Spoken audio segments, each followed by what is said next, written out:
Hello friends, welcome to my channel. Friends, class 9 का हम लोग आज मॉडल सेट करेंगे। इंग्लिश मॉडल सेट करेंगे जो कि सेट नंबर 2 है। इसके पहले मैंने आप लोगों को इंग्लिश का सेट नंबर 1 करवा दिया और भी सब्जेक्ट्स का मैंने वीडियोस अपलोड किया हुआ है। आशा करती हूँ कि आप लोग ने वो वीडियो देख लिया होगा। फ्रेंड्स, ये सब क्वेश्चन है जो कि एग्ज़ाम के पॉइंट ऑफ व्यू से बहुत ही ज़्यादा ज़रूरी है। तो प्लीज़ आप लोग एग्ज़ाम में जाने से पहले एक बार ज़रूर इन सब वीडियोस को देख लीजिएगा या फिर इन सब क्वेश्चन को अच्छे से रीड कर लीजिएगा। और अगर आप लोगों को इसका पीडीएफ चाहिए तो प्लीज़ आप लोग मेरा टेलीग्राम चैनल पे आकर के जुड़ जाइएगा। आप लोगों को सारा पीडीएफ मैं वहीं पे प्रोवाइड करवा देती हूँ। तो चलिए हम लोग इसका इसका क्वेश्चन स्टार्ट करते हैं। आप लोगों को तो पता ही होगा कि इंग्लिश का एग्ज़ाम कब है, 15 तारीख को है। ठीक है, तो ज़्यादा टाइम भी नहीं बचा है, तो इसलिए आप लोग जल्दी जल्दी से अच्छा तरीके से इसको कवर कर लीजिएगा। देखिए, यहाँ पे इसका सेट 2 है और यहाँ पे कुछ इंस्ट्रक्शन दिया हुआ है। फॉर इंस्ट्रक्शन सी सेट 1, यानी कि निर्देश के लिए आप लोगों को क्या करना है, इंस्ट्रक्शन के लिए सेट 1 को देखना है। सेट 1 में मैंने आप लोगों को इंस्ट्रक्शन बता दिया था, 4 इंस्ट्रक्शन दिया हुआ था। अगर नहीं देखा है तो आप लोग प्लीज़ जा करके सेट 1 को भी अच्छे तरीके से समझ लीजिए, क्योंकि मैंने हिंदी में करके अच्छा से समझाया हुआ है। उसी तरीके से हम लोग सेट 2 भी हम लोग समझेंगे हिंदी से। इसका 3 पार्ट दिया हुआ था। ठीक है, तो इसका पहला पार्ट दिया हुआ है सेक्शन ए रीडिंग का, जो कि 10 मार्क्स का आपका आएगा, जिसमें आपको 5 क्वेश्चन का आंसर देखना है। यहाँ पे दिया हुआ है, read the passage carefully and answer यानी 5 ऑफ द फॉलोइंग क्वेश्चन, यानी कि इस पैसेज को आपको अच्छा तरीके से ध्यान से पढ़ना है और 5 क्वेश्चन, इससे 5 क्वेश्चन आपको पूछा जाएगा, इसको आंसर करना है। तो चलिए हम लोग पहले पैसेज पढ़ लेते हैं और पैसेज पढ़ने के बाद हम लोग इसका 5 क्वेश्चन जो दिया होगा उसको आंसर हम लोग अच्छा तरीके से कर पाएंगे। आपको एग्जाम में भी इसी तरीके से करना है कि पहले आपको पैसेज सॉल्व करने के लिए कुछ टिप्स होता है, मैं आपको बता देती हूँ। देखिए, पहले आपको क्या करना है कि ये जो क्वेश्चन दिया हुआ है इसका कीवर्ड आपको चुनना है। जैसे कि यहाँ पे कीवर्ड क्या दिया हुआ है, what is the actual reward according to speaker. तो यहाँ पे इसका कुछ कीवर्ड है, उसको आपको इस तरीके से मार्क करके रख लेना है, ये भी साइड एक पेज में लिख के रख लेना है। और उसके बाद फिर आपको पैसेज पढ़ना है। इससे क्या होगा कि आप एक बार ही में पैसेज पढ़ के इसको बना सकेंगे, नहीं तो आपको बार बार पैसेज पढ़ना पड़ेगा और टाइम वेस्ट करना पड़ेगा। ठीक है, तो चलिए हम लोग यहाँ पे पढ़ लेते हैं पैसेज को। पैसेज क्या दिया हुआ है कि dear reader, no awards came my way, name and fame and even rich, yes countless time my name and pics were splits across Ranchi print media. यानी कि यहाँ पे बोला जा रहा है कि प्रिय पाठक, मुझे कोई पुरस्कार नहीं मिला, नाम और प्रसिद्धि और यहाँ तक कि धन भी नहीं मिला है। हाँ, लेकिन अनगिनत बार मेरा तस्वीर है जो कि रांची के प्रिंट मीडिया में छपा हुआ है। नेक्स्ट है, for some years I was even writing and regular column on English usages in the Hindustan times, but awards just didn't happen. That's it. But every times an ex-student messaged or called me to thank me for my vocab and idioms classes that helped him clear his NDA। यानी कि बोला जा रहा है कि उनको कोई award नहीं मिला, लेकिन उनका नाम और तस्वीर है जो कि रांची का एक प्रिंट मीडिया उसमें छपा हुआ। कुछ वर्षों से एक नियमित कॉलम में ही लिख रहा था वो हिंदुस्तान टाइम्स में अंग्रेजी के उपयोग पर, यानी कि वो अंग्रेजी के उपयोग पर हिंदुस्तान टाइम्स पर कुछ वर्ड्स लिखते थे जिनके भी लेखक के बारे में दिया हुआ, लेकिन पुरस्कार नहीं मिला हुआ था, कभी भी नहीं मिला था। यह एक पुरस्कार था। मैं सब यह अपने युंगिस्तान सहपाठियों के लिए एक संदेश के रूप में लिखता हूँ, जो क्रेडिट के लिए मुझे, लेकिन उन्हें कोई भी नहीं मिलता है। एक स्पष्ट विवेकक और आत्मसंतुष्टि अमूल्य संपत्ति है।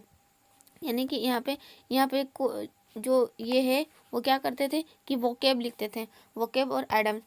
यानी कि यहाँ पे वोकेब यानी कि जो हम लोग पढ़ते हैं वोकेब मतलब कि हो जाएगा आपका वर्ड मीनिंग सब हो गया, वो सब वोकेब हो गया।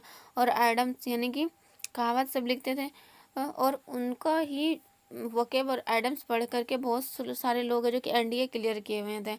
एनडीए मतलब कि यहाँ डिफेंस का आ जाता है थोड़ा, वो क्लियर किए हुए थे, वे क्लियर करते थे। और वो जो लेखक जो लिखते थे उनको बहुत सब कोई जा कर के थैंक्स करते थे और उनको कॉल भी करते थे। इट वॉज एन अवार्ड, और वो जो उनको कॉल करके थैंक्स करता था वही उनके लिए क्या था, एक अवार्ड के समान ही था। ठीक है, I write all this ask a kind of message for my youngistani colleges who hunger for credit but get none. A clear conscience and self-satisfaction are priceless assets. यानी कि कहा जा रहा है कि ये सब है जो कि उनको थैंक यू कहते थे तो इनको बहुत अच्छा लगता था और आत्मसंतुष्टि होता था कि ये किसी और की मदद कर पा रहे हैं, इनका लिखा हुआ से किसी का लाइफ है जो कि अच्छा बन पा रहा है। तो इसलिए यहाँ पर एक कहावत कहा गया है कि virtue is its own rewards, यानी कि जो सद्गुण होता है इसका अपना पुरस्कार होता है। यानी कि कोई भी सद्गुण है तो उसका पुरस्कार दिया जाता, अपना ही एक अलग पुरस्कार होता है। सद्गुण के लिए कोई भी पुरस्कार नहीं दिया जाता, लेकिन उनको सम्मानित किया जाना चाहिए, लेकिन उनको सम्मानित नहीं किया गया। लेकिन उनको अवार्ड देकर सम्मानित नहीं किया गया, लेकिन उनको है जो कि व्यक्ति अलग से कॉल करके या फिर मैसेज करके उनको है जो कि थैंक यू कहते थे। अब देखते हैं हम लोग इसका क्वेश्चन क्या दिया हुआ है। फर्स्ट क्वेश्चन दिया हुआ है, what is the actual reward according to the speaker. तो यहाँ पे क्या बोला है कि एक्चुअल रिवार्ड क्या था, तो एक्चुअल रिवार्ड था, यहाँ पे देखिए यहाँ पे लिखा हुआ था ना, एक्चुअल रिवार्ड यहाँ पे कहीं पे था, आप लोग यहाँ पे ढूंढ लीजिएगा। ठीक है, हम यहाँ पे इसका आंसर हम बता देते हैं। इसका आंसर हो जाएगा virtue is the actual reward according to the speaker, यानी कि जो सद्गुण है वही है जो कि एक्चुअल रिवार्ड है। रिवार्ड यानी कि अब उनके लिए एक सम्मान। सेकंड क्वेश्चन है, which statement of the speaker reveals that he is non figure in the city. यानी कि दूसरा क्वेश्चन बोल रहा है, वक्ता किस कथन से पता चलता है कि वह शहर की एक जानी मानी हस्ती है, किस कथन से। तो यहाँ पे कौन सा कथन है, तो हम लोग यहाँ पे लिखेंगे कि देखिए यहाँ पे ये वाला कि countless time my name and pics were spread across Ranchi prints media. यानी कि उनका नाम और फोटो है जो कि रांची का एक प्रिंट मीडिया पर छपा था। इससे पता चलता है कि प्रिंट मीडिया पर छपा था, तो यानी कि वो एक जानी मानी हस्ती है। ठीक है, इसका आंसर ये हो जाएगा। नेक्स्ट क्वेश्चन है, in the which way has the speaker goat the reward. यानी कि दिशा में पूछा जा रहा है कि वक्ता को पुरस्कार किस प्रकार मिला है, यानी कि उनको अवार्ड किसी स्टेज पे बुला के नहीं दिया गया, किस तरीके से उनको अवार्ड मिला। तो लोग उनको क्या करते थे, चिट्ठियाँ में भेजते थे, मैसेज भेजते थे। तो यहाँ पे आंसर हो जाएगा, the speaker get the award an ex students who thanked his classes. तो इसका आंसर हो गया कि स्पीकर एक पूर्व छात्र के माध्यम से पुरस्कार मिलता है जिसे अपनी कक्षाओं को धन्यवाद दिया। फोर्थ क्वेश्चन है, what are the priceless assets according to the speaker. यानी पूछा वक्ता के अनुसार अमूल्य संपत्ति क्या है। वक्ता के अनुसार अमूल्य संपत्ति ये है कि a clear conscience and self satisfaction are priceless assets. यानी कि एक स्पष्ट विवेक और आत्मसंतुष्टि अमूल्य संपत्ति है। 5 नंबर क्वेश्चन है कि कंप्लीट द सेंटेंस को कंप्लीट करना है या फिल इन द ब्लैंक्स दिया हुआ, और इसको यहाँ से ढूंढ के आपको पैसे से ढूंढ के कंप्लीट करना है। पहला दिया है, I write all this as a kind of message for my youngistani colleges. ठीक है, इसका आंसर होगा 5 नंबर दिया हुआ है कि कंप्लीट द सेंटेंस, यानी कि सेंटेंस को आपको कंप्लीट करना है। पहला सेंटेंस है, I write all this is kind of message for my youngistani colleges. तो यहाँ पे इसको आपको सेंटेंस को कंप्लीट करना है, तो यहाँ से इसका आंसर हो जाएगा कि who hunger for credit but get none. ठीक है, इसका बी आंसर दिया हुआ है, बी क्वेश्चन दिया हुआ है। For some years I was even writing a regular column. ठीक है, कॉलम के बाद आपको यहाँ पे देखना, देखिए आप यहाँ से ना इसको सेट से भी यहाँ से कर सकते हैं। यहाँ कॉलम दिया हुआ है ना, तो यहाँ पे कॉलम ढूंढ लीजिए, देखिए यहाँ पे लिखा हुआ है ना कॉलम। इसके बाद आपको यहाँ पे डॉट तक आपको यहाँ पे लिख देना है, यानी कि column on English usages in the Hindustan times. ठीक है, but awards just didn't happen, that's it. बस इतना तक, देखिए यहाँ तक हम लोग लिख सकते हैं इसका। ठीक है, हिंदुस्तान टाइम्स तक आपको लिख देना है। ठीक है, अब हम लोग इसका नेक्स्ट क्वेश्चन करते हैं। 6 नंबर में क्वेश्चन में दिया है आपका, 6 नंबर क्वेश्चन दिया हुआ है, make sentence with the words award and fame, यानी कि अवार्ड और एक फेम, दो वर्ड दिया हुआ है आपको, और इससे यूज़ करके आपको क्या बनाना है, सेंटेंस बनाना है, यानी कि वाक्य बनाना है। तो अवार्ड और फेम, अवार्ड से बनेगा he won the best award, और दूसरा इसका सेंटेंस बन जाएगा ही गेंड फेम एज राइटर। ठीक है, 7 नंबर है, 7 नंबर में दिया हुआ है, give a suitable title for the passage, यानी कि आपको क्या करना है, एक टाइटल देना है। टाइटल मतलब कि होता है शीर्षक, यानी ये जो आपका पैसेज दिया हुआ है इसका एक शीर्षक लिखना है। तो हम इसका शीर्षक लिख देंगे, इसका आंसर हो जाएगा name and fame, name and fame. ठीक है, अब हम लोगों का सेक्शन ए कंप्लीट हो गया है। अब हम लोग सेक्शन बी को कंप्लीट करेंगे। सेक्शन बी में हम लोगों का दिया हुआ है राइटिंग, जो कि आपको यहाँ पे देखिए, यहाँ पे लिखा हुआ है कि अटेम्प्ट टू एनी टू, यानी कि आपको 2 क्वेश्चन ही आपको यहाँ पे अटेम्प्ट करना है। कितना क्वेश्चन अटेम्प्ट करना है, 2 क्वेश्चन, लेकिन आपको यहाँ पे 3 क्वेश्चन दिया हुआ रहेगा। 3 क्वेश्चन में आपको जो भी क्वेश्चन आता है उसमें से आपको 2 क्वेश्चन अटेम्प्ट करना है, जिसमें से कि आपको एक क्वेश्चन के लिए आपको 5 मार्क्स मिलेंगे। ठीक है, तो हम लोग इसको देखते हैं। मैं आपको यहाँ पे तीनों क्वेश्चन करवा दूंगी, लेकिन आपको जो आता है 2 ही क्वेश्चन को आंसर करना है। ठीक है, देखिए हमारा बी में दिया हुआ है, सेक्शन बी में 8वां नंबर क्वेश्चन दिया हुआ है, write a letter to your elder brother telling him how you are taking care of your health and studies to do better in life. ठीक है, तो इसका आंसर हो जाएगा, यानी कि इसका क्वेश्चन बोल रहा है आपको कि अपने बड़े भाई को पत्र लिखकर बताएं कि आप अपने स्वास्थ्य और जो पढ़ाई है उसको कैसे ध्यान रख रहे हैं और अपने जीवन को कैसे अच्छा बना रहे हैं। तो इसका आंसर हम लोग लिखेंगे। इसका आंसर हम लोग इस तरीके से लिख सकते हैं कि पहले आपको यहाँ पे एड्रेस लिखना है। ठीक है, आपका जो भी एड्रेस है उसको लिख देना है। यहाँ पे आपको डेट लिखना है। 3rd नंबर में आपको अपना जो भैया है या फिर जो भी भाई है उसका नाम लिखना है। माय डियर ब्रदर, यहाँ पे विकास की जगह जो भी आप अपना भाई का नाम लिख सकते हैं। ठीक है, तो इसका हम लोग यहाँ से स्टार्टिंग करेंगे। I have just received your annual report.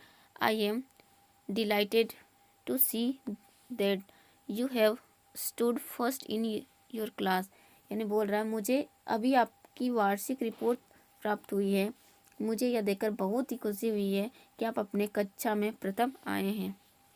आगे बोल रहा there is however one complaints, बोल रहा है कि हालांकि मुझे आपसे एक शिकायत है।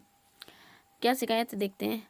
आई hear that you are not keeping good health, you do not take exercise regularly, you often fall in, यानी बोल रहा है इसका भाई कि मुझे आपसे एक शिकायत है कि आपका स्वास्थ्य है जो कि अच्छा नहीं, आप अपना स्वास्थ्य अच्छा नहीं रख रहे हैं, यानी आप अपना स्वास्थ्य को ध्यान नहीं दे रहे हैं, आप नियमित रूप से व्यायाम नहीं करते हैं, आप अक्सर बीमार पड़ते हैं, यह सब बहुत चिंता का कारण बनता है। ठीक है, इसका आगे है all this causes much an anxiety, remember that health is wealth, यानी कि आपको याद रखना चाहिए कि हेल्थ इज़ वेल्थ, यानी कि स्वास्थ्य ही अच्छा धन है हम लोगों का। ठीक है, हम लोगों को यहाँ पे बोले हेल्थ इज़ वेल्थ का मतलब क्या होगा, स्वास्थ्य ही धन है। You must also take part in school activities and at least 1 sports, health should be your main concern. बोल रहे हैं कि आपको अच्छा और पौष्टिक भोजन करना चाहिए, आपको स्कूल की गतिविधियों और कम से कम एक खेल में भी भाग लेना चाहिए। और आगे बोल रहा है स्वास्थ्य आपकी मुख्य चिंता होना चाहिए। और आगे यहाँ पे बोल रहे हैं I hope you will take care of it properly with love. बोल रहे कि मुझे उम्मीद है कि आप इसका ठीक से ख्याल रखेंगे। यहाँ पे विथ लव लिखना है, योर अफेंसनेटली, उसके बाद यहाँ पे अपना नाम लिख देना है। ठीक है, इस तरीके से हम लोगों का 8 नंबर क्वेश्चन भी कंप्लीट हो गया। 9 नंबर क्वेश्चन में भी आपको क्या लिखना है कि यहाँ पे एप्लीकेशन लिखना है। 9 नंबर में दिया है कि write an application to the headmaster of your school requesting him to arrange sufficient books in the school library. ठीक है, यहाँ पे आपको क्या करना है कि आप अपने जो विद्यालय में प्रधानाचार्य है उनको प्रार्थना पत्र लिखना है, जिसमें आपको क्या करना है कि विद्यालय के लिए कुछ पुस्तकालय में पर्याप्त पुस्तकों का व्यवस्था करने का अनुरोध करना है, यानी कि लाइब्रेरी में कुछ बुक्स को मंगवाने के लिए अनुरोध करना है, रिक्वेस्ट करना है उनसे। इसके लिए एक लेटर लिखना है आपको। तो हम लेटर किस तरीके से लिख सकते हैं, पहले लिखेंगे टू द हेडमास्टर, या फिर अपना स्कूल का नाम लिखना है। ठीक है, यहाँ पर डेट लिखना है, कोई भी डेट लिख दीजिएगा चलेगा। यहाँ सब्जेक्ट लिखना है, सब्जेक्ट क्या लिखेंगे, जिसके बारे में हम कह रहे हैं। जैसे यहाँ पे हम लोगों का मेन क्या यहाँ पे लिखना है कि हम लोग अपने स्कूल का टीचर से प्रधानाचार्य से क्या करें कि स्कूल का बुक्स को मंगा रहे हैं। तो हम लोग लिखेंगे सब्जेक्ट क्या है, request for availability of books in the library. ठीक है, इस तरीके से लिखेंगे। फिर यहाँ से हम लोग स्टार्ट करेंगे, जैसे हिंदी में हम लोग महाशय से स्टार्ट करते हैं, इस तरीके से इंग्लिश में हम लोग सर से स्टार्ट करेंगे। With due respect and humble submission, I beg to state that I am studying in class 10th at your school। यानी कि यहाँ पे यह बोला जा रहा है कि मैं पूरे सम्मान और विनम्र समर्पण के साथ यह कहना चाहता हूँ कि मैं आपके स्कूल में 10वीं कक्षा में पढ़ रहा हूँ।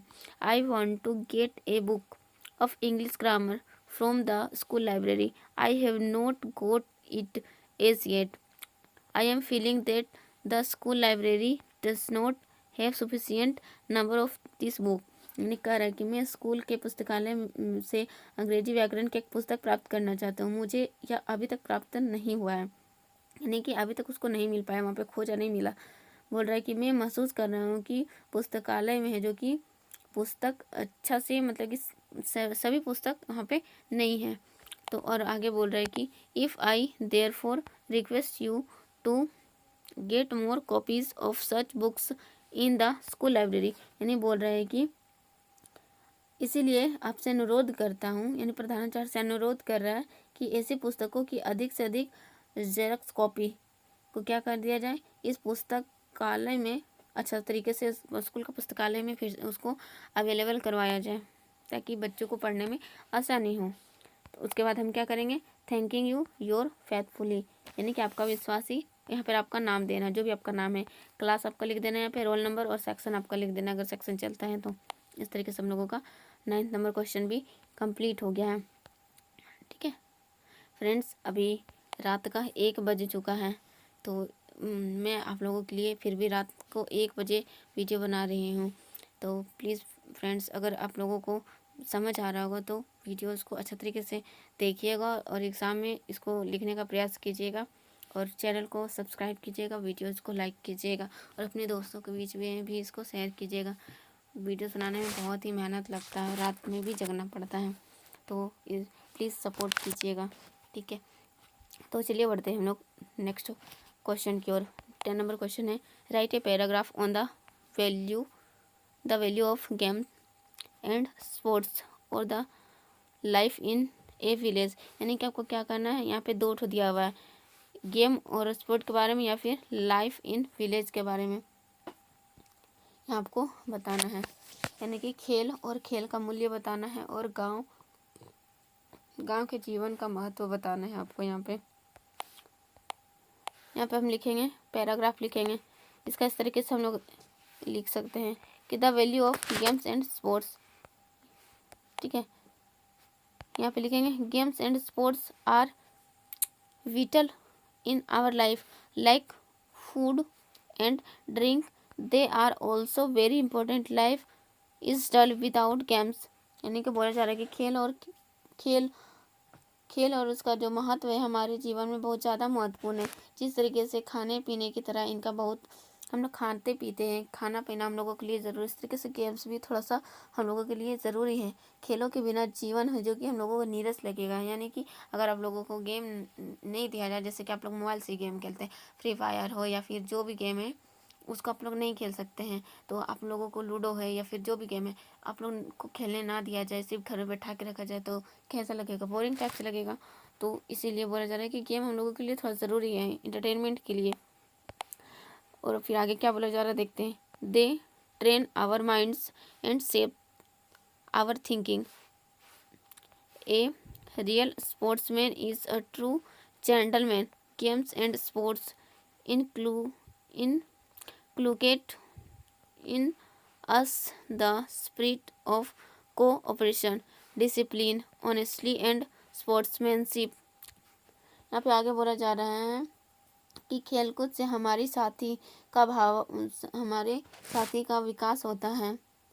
हमें साथी का विकास होता है। वे हमारे दिमाग को प्रशिक्षित करते हैं और हमारी सोच को आकार देते हैं। इसलिए एक असली खिलाड़ी एक सच्चा सज्जन होता है।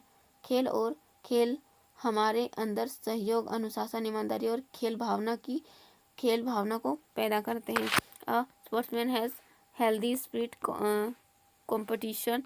He play for the sake of playing and he never jealous for others। यानी कि और दूसरों से हम लोगों को जेलस फील नहीं करवाता है। यानी कि वह खेलने के लिए खेलता है, ना कि दूसरों से ईर्ष्या करने के लिए। यानी कि जो खेल है हम लोग खेल को एंजॉय करने के लिए खेले, ना कि दूसरों से गुस्सा करने के लिए, क्योंकि खेल में तो जीत हार होता है, एक जीतेगा तो दूसरा हारेगा ही। तो इसीलिए हम लोगों को खेल की भावना से खेलना चाहिए, एंजॉय करना चाहिए खेल को, ना कि हम लोगों को अगर कोई जीत जाता है तो उससे हम लोगों को ईर्ष्या करना चाहिए या फिर लड़ाई झगड़ा करना चाहिए। ठीक है, नेक्स्ट हम लोगों का हो गया। अब इसके आगे हम लोगों का नेक्स्ट है ये वाला, the life in a village. The life in a village इसका अर्थ होता है एक गांव में जीवन। इसको हम लोग पढ़ते हैं, life in our village is peaceful but not pleasant. बोल रहा है कि हमारे गांव में जो जीवन वो शांतिपूर्ण है लेकिन सुखद नहीं। यानी कि शांति तो है लेकिन सुख नहीं है वहाँ पे। जैसे कि हम लोगों को वहाँ शांति मिल जाएगा लेकिन सुख नहीं मिलेगा। जैसे कि यहाँ पे शहर में होता है जो कि हम लोग को सारी सुख सुविधा होती है, यानी कि बहुत सारा, जैसे कि लाइट का सुविधा होता है, पंखा का सुविधा होता है, एसी का सुविधा होता है, कपड़ा पीसने के लिए वॉशिंग मशीन, सारी चीज़ अवेलेबल होता है। लेकिन वही है कि जो गांव होता है, गांव में हमें सारा काम अपने हाथों से करना होता है। इसीलिए नेक्स्ट है, our village has no roads and electricity, it has no hospital and dispensary. यानी बोला जा रहा है कि यहाँ कोई अस्पताल और डिस्पेंसरी नहीं होता है। नेक्स्ट आगे है, our village has the pleasures of nature, there are green field looking like beautiful gardens. यानी कि बोल रहा है कि हमारे गांव की प्रकृति के सुख है। यानी कि प्रकृति सुख यानी कि यहाँ हरा भरा खेत है जो खूबसूरत बगीचों की तरह दिखते हैं। यहाँ ताज़ी ताज़ी हवा मिलती है, ताज़ी ताज़ी पानी मिलती है, और ये सब क्या है जो कि प्रदूषण से मुक्त होता है। यानी कि we get fresh air and water here. यानी कि हम लोगों को फ्रेश हवा मिलता है, फ्रेश वाटर मिलता है। It is free from polluted, यानी कि प्रदूषण से मुक्त। नेक्स्ट है, it is free from hustle and bustle from town life. यानी कि ये जो शहर है, शहर से शुद्ध, और यानी कि शहर में होता है जो कि बहुत ज़्यादा हलचल होता है, हस्टल एंड बस्टल यानी कि बहुत ज़्यादा हलचल होता है। लेकिन हम लोगों का गाँव में जो कि हलचल नहीं होता है, सब शांति से रहते हैं। We get pure milk and food, living in a village is good for health. यानी बोला जा रहा है कि हमें शुद्ध दूध और भोजन भी मिलता है। गांव में रहना सेहत के लिए अच्छा होता है। But we lack many things here, where are not able to get medical help in times of need. यानी कि बोल रहे क्या, यहाँ पे रहना हम लोगों के लिए अच्छा होता है सेहत के लिए, लेकिन यहाँ हमारे कई चीज़ों की कमी है। जैसे कि हमें ज़रूरत से समय पर चिकित्सा की सहायता नहीं मिल पाती, यानी कि अगर कुछ हम लोगों को इमरजेंसी हो जाता है तो हमें समय से मेडिकल नहीं मिल पाता यहाँ पे। नेक्स्ट है newspapers and magazines are not easily available है, यानी न्यूज़पेपर और जो मैगजीन्स वगैरह हैं वो हम लोगों को आसानी से नहीं मिल पाता है। नेक्स्ट है we have no means of transport to go easily to distant place. We get letter from friends and relatives after a long delay, but there is peace and tranquility here. यानी क्या बोला जा रहा है कि हमारे पास दूर दूर तक आसानी से जाने के लिए परिवहन का कोई साधन नहीं, यानी दूर जाने के लिए उनके पास कोई भी वाहन नहीं है, गाड़ी वाड़ी नहीं है। दोस्तों और रिश्तेदारों के पत्र हमें बहुत देर के बाद मिलते हैं, लेकिन यहाँ शांति और सुकून है। नेक्स्ट आगे बोला जा रहा है कि लिव्स इन हार्मनी दस the life here is peaceful and happy but lakhs many things of comfort and luxury. यानी ये बोल रहा है हमारे ग्रामीण सद्भाव में रहते हैं, इस यानी कि एकदम सीधा साधा जीवन व्यतीत करते हैं। इस प्रकार हमारा यहाँ जीवन शांतिपूर्ण सुखी है, लेकिन इसमें आराम और विलासिता के कई चीज़ों का अभाव है। ठीक है, हम लोगों का सेक्शन बी भी कंप्लीट हो गया है। अब हम लोग क्या करते हैं, सेक्शन सी को कंप्लीट कर लेते हैं। सेक्शन सी में हम लोगों का क्या है कि लिटरेचर है। ठीक है, सेक्शन सी में क्या लिटरेचर जो कि 20 मार्क्स का है, यानी कि यहाँ पे क्वेश्चन दिया हुआ है, मतलब बोला गया यहाँ पे attempt any 5 question attempt any 5 यानी 5 क्वेश्चन का अटेम्प्ट करना है। क्वेश्चन नंबर 11, 12 आर कंपल्सरी, यानी कि 5 क्वेश्चन को आपको यहाँ पे अटेम्प्ट करना है, लेकिन 11 और 12 क्वेश्चन है जो कि कंपल्सरी यानी कि बहुत ही ज़्यादा ज़रूरी है। अनिवार्य रूप से 11 और 12 को देना, 11 12 को छोड़ करके और 3 आपको सिलेक्ट करके वहाँ पे देना है। देखिए यहाँ पे 11 नंबर क्वेश्चन है read the extract given below and answer the questions that follow, यानी कि हमें कुछ एक्सट्रैक्ट्स दिया हुआ है जिसको आपको पढ़ना है और इसका आंसर आपको देना है। यहाँ पे दिया हुआ है देन द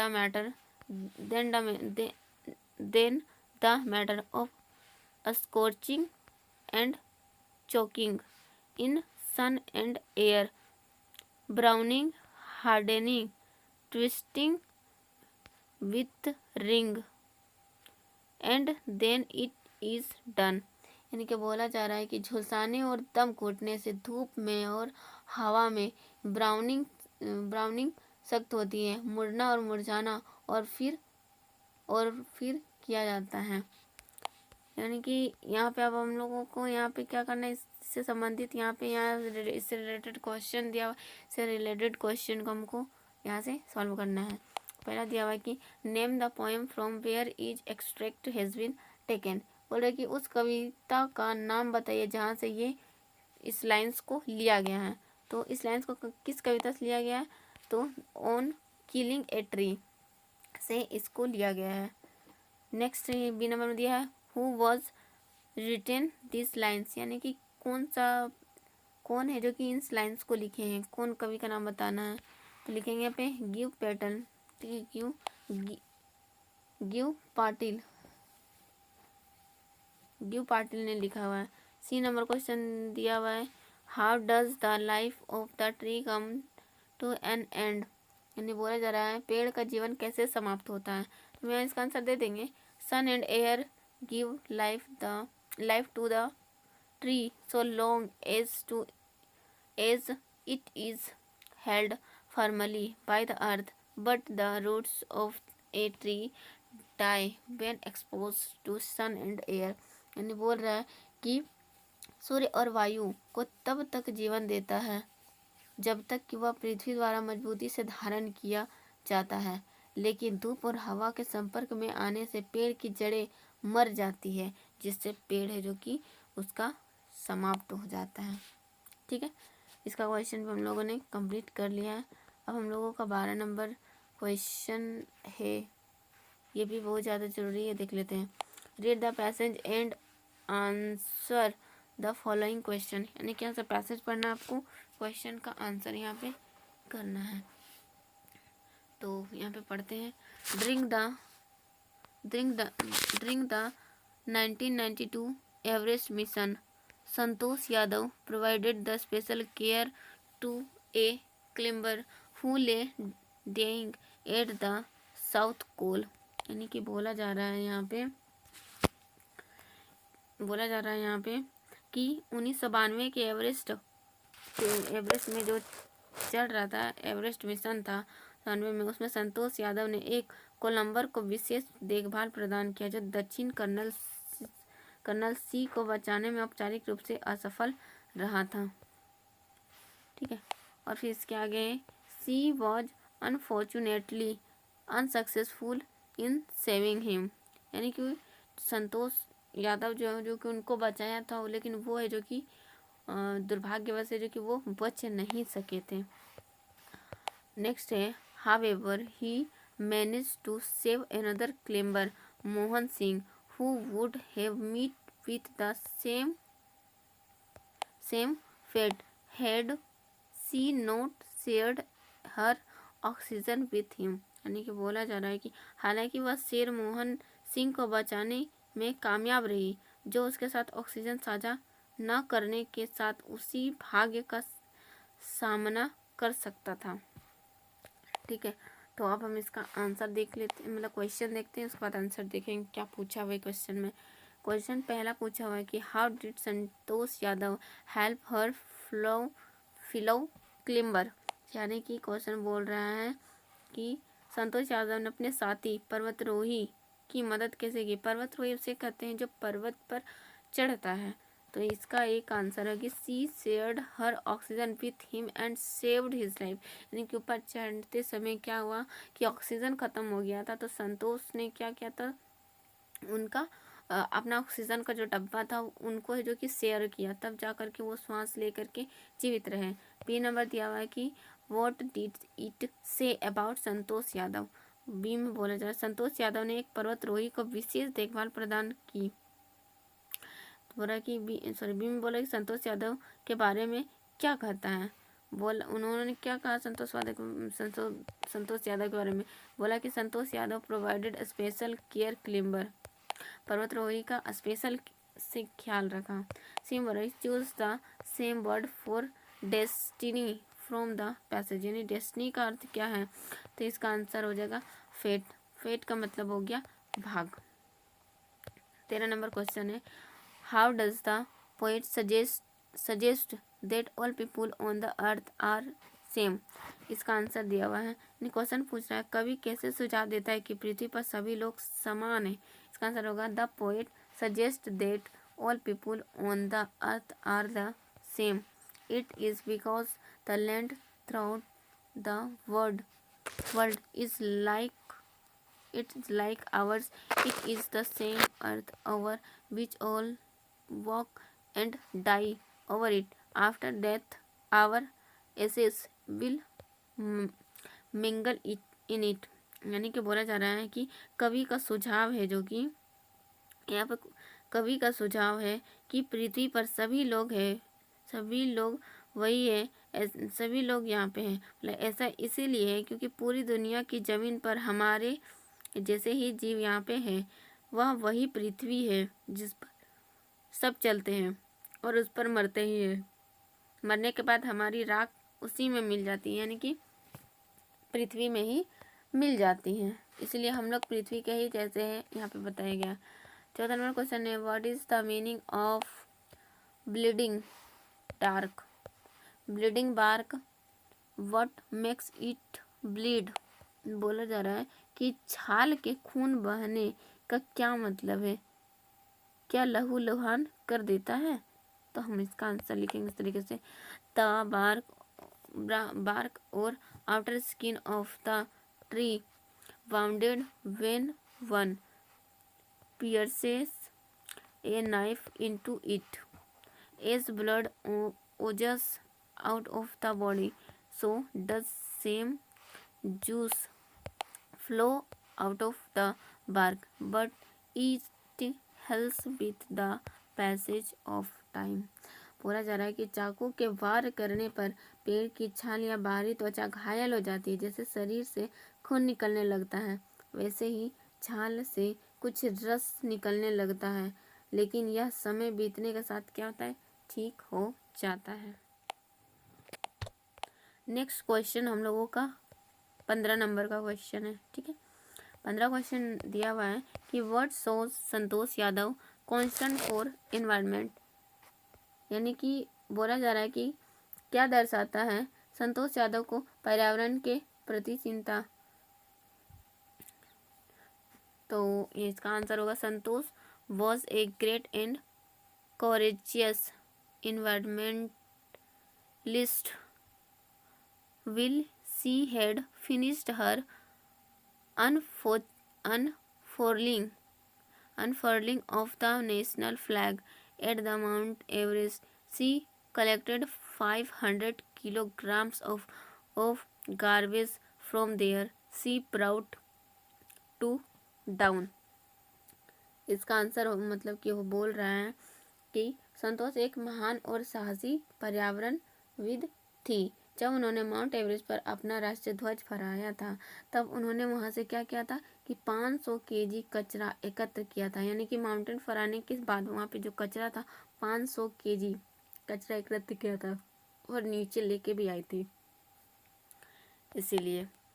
नेक्स्ट यहाँ पे 16 नंबर क्वेश्चन दिया हुआ है कि how did Abdul Kalam earn his first wages, यानी कि बोला जा रहा है कि जो अब्दुल कलाम थे वो अपनी पहली मजदूरी कैसे अर्जित किए थे।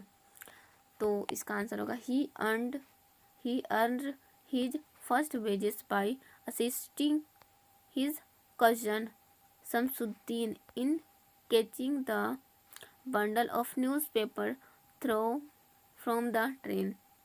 यानी बोला जा रहा है कि जो अब्दुल कलाम थे वो अपनी पहली मजदूरी कैसे कमाई किया था। उन्होंने क्या किया था कि उसका जो कज़न था उससे मतलब कि ट्रेन जाता था, ट्रेन से उन्होंने क्या करते थे, अखबार फेंकते थे। तो अखबार फेंकते थे तो उससे उनको इनकम मिला था। बस वो जो बंडल फेंका जाता उसको पकड़ना रहता था, वहीं से उनको पहला इनकम हुआ था। 17 क्वेश्चन है वर्ड 17 नंबर क्वेश्चन दिया हुआ है कि what havoc has a super cyclone wreaked in the life of the people of Odisha। बोला जा रहा है 17 नंबर में क्या सुपर साइक्लोन ने क्या कहर बरपाया है उड़ीसा के लोगों के जीवन का। तो इसका आंसर होगा the super cyclone completely devastated the coastal Orissa. It was followed by heavy rains and floods. Together, they gutted hundreds of houses, killing thousands. यानी कि बोला जा रहा है कि सुपर साइक्लोन ने तटीय उड़ीसा को पूरी तरीके से तबाह कर दिया था। इसके बाद बहुत वर्षा हुई, बहुत बाढ़ भी आया, और बाढ़ और बारिश दोनों मिल करके सैकड़ों घरों को तबाह कर दिया, जिससे हजारों लोग मर गए थे उस समय। ठीक है, अब हम लोगों का यहाँ पे फिर ये कंप्लीट हो गया। अब हम लोगों को 4th पार्ट को देखना है, अटेम्प्ट एनीवन, यानी कि आपको 2 क्वेश्चन यहाँ पे देगा और 2 में से एक ही अटेम्प्ट करना है। इसमें कि आपको यहाँ पे मार्क्स दिया जाएगा, 5 मार्क्स दिया जाएगा एक क्वेश्चन के लिए। तो यहाँ पे 18 नंबर क्वेश्चन दिया है how does the guru manage to save his discipline life, यानी कि क्वेश्चन बोला जा रहा है कि गुरु और शिष्य की जान कैसे बचाता है, गुरु अपने शिष्य की जान कैसे बचाता है। इसका आंसर यहाँ पे होगा the guru tells the king that the first one to die on the stake will be reborn as the king is that country. It tempts the king and he himself gets on the stake first. Thus the guru saves his disciples life।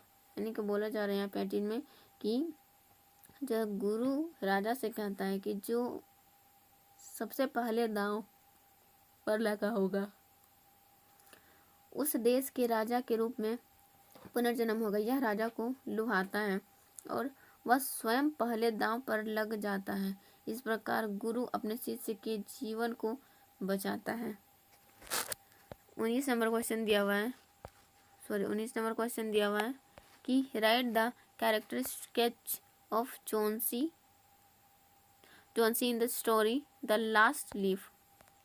ये question बढ़ जा रहा है कि जोन्सी का जो कहानी है उसको सचित्र वर्णन लिखना है आपको। जोन्सी है जो कि उसका कहानी क्या, द लास्ट लीफ। इसका आंसर दिया हुआ है Johnsy was young painter living with Sue. They lived in a flat on the top of the 3-story brick house. यानी कि बोला जा रहा है जोन्सी सू के साथ रहने वाला एक युवा चित्रकार था। वे 3 मंजिल ईंट के घर के ऊपर एक फ्लैट पे रहता था। नेक्स्ट यहाँ पे क्वेश्चन दिया हुआ है, मतलब कि नेक्स्ट आगे पढ़ना है। Johnsy was lean a delicate young girl once she had an attack of pneumonia. Her candidate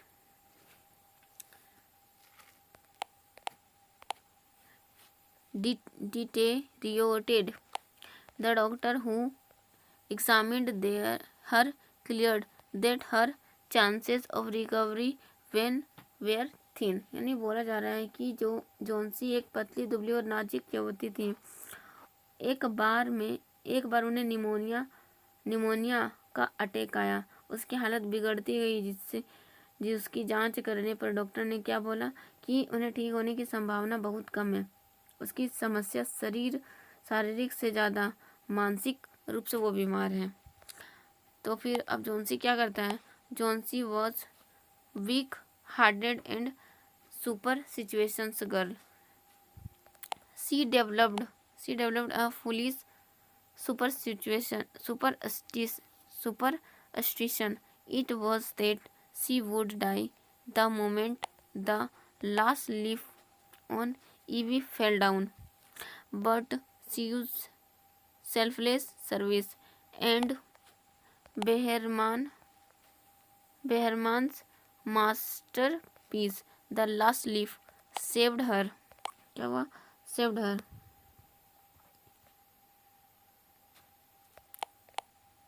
यानी वैज्ञानिक ने उन्हें क्या कहा कि उसकी समस्या शरीर से ज़्यादा मानसिक थी। तो कमज़ोर जो जोन्सी थी वो कमज़ोर दिल की अंधविश्वासी लड़की थी। उसे एक मूर्खतापूर्ण अंधविश्वास विकसित किया। यह था कि जब आइवी पर आखिरी पत्ता गिरते हैं तो वह मर जाते हैं।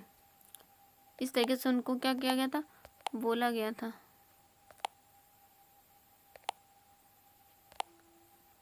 उसको बोला गया था। और उसके बाद फिर she regains her will to live and got well soon. Behrman gave up his life to save her. His masterpiece, The Last Leaf, had revived a will to live is Jonesy. यानी कि बोला गया है कि लेकिन वो क्या करता था, बोला था उसको कि आईवी पर आखिरी पता गिरता तो वो मर जाता, लेकिन सू की निस्वार्थ सेवा और बेहरमान के क्रिस्टी द लास्ट लीफ से ने उसे बचा लिया। उसने जीने की इच्छा वापस पा ली और जल्द ही ठीक हो गई। बेहरमन ने क्या किया कि उसे बचाने के लिए अपनी जान दे दी। उनकी उत्कृष्ट कृत द लास्ट लीफ ने जोन्सी में रहने की इच्छा को पुनर्जीवित कर दिया था। 18 क्वेश्चन हो गया, 19 क्वेश्चन हो गया। आज का भी हम लोगों का क्वेश्चन कंप्लीट हो चुका है फ्रेंड्स। अगर आप लोगों को अच्छा लग रहा होगा वीडियो तो प्लीज़ वीडियो को लाइक कीजिएगा, शेयर कीजिएगा और चैनल को सब्सक्राइब भी कीजिएगा, क्योंकि बहुत रात हो चुका है, लगभग 1:30 बज चुका है। तो अब मैं वीडियो को यहीं पे एंड करती हूँ और फिर मिलती हूँ आपसे इसके नेक्स्ट सेट के साथ। सेट नंबर 3 में मिलते हैं। ठीक है फ्रेंड्स, मिलते हैं नेक्स्ट वीडियो में, तब तक के लिए बाय।